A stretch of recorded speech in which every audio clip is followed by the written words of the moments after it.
अस्सलामु अलैकुम व रहमतुल्लाहि व बरकातहू। आज की कहानी का अनवान है अल्लाह की पनाह।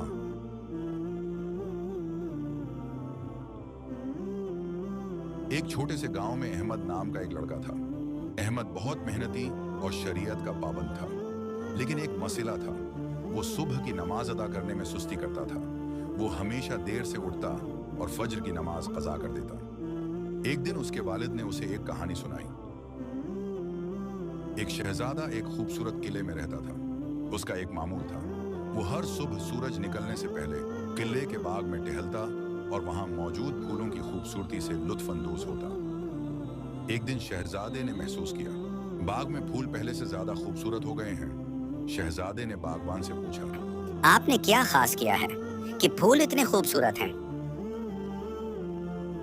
बागबान ने जवाब दिया, शहजादे में उसकी हिफाजत करता हूँ। हर सुबह नमाज फजर के बाद बाग में आकर फूलों को पानी देता हूँ और उनकी अच्छी तरह देखभाल करता हूँ, और हमारी हिफाजत अल्लाह करता है। सुबह की नमाज के बारे में रसूल अकरम सल्लल्लाहु अलैहि वसल्लम ने फरमाया, जो शख्स सुबह की नमाज यानी फजर की नमाज जमात के साथ पढ़े, वो अल्लाह की पुनाह यानी अल्लाह की हिफाजत में है। अहमद ने अपने वालिद की ये कहानी सुनकर अपनी आदत में तब्दीली लाने का अज़्म किया और उसने सुबह नमाज वक्त पर पढ़ना शुरू कर दिया, और उसके दिल में सुकून और रूहानियत का एक नया एहसास पैदा हुआ। ये कहानी हमें बताती है कि जो शख्स सुबह की नमाज पाबंदी से अदा करता है, तो नमाज उस शख्स की रूहानी जिंदगी को ही बेहतर नहीं बनाती, बल्कि दिन को भी खुशगवार और कामयाब बनाती है, क्योंकि वो अल्लाह की हिफाजत में होता है।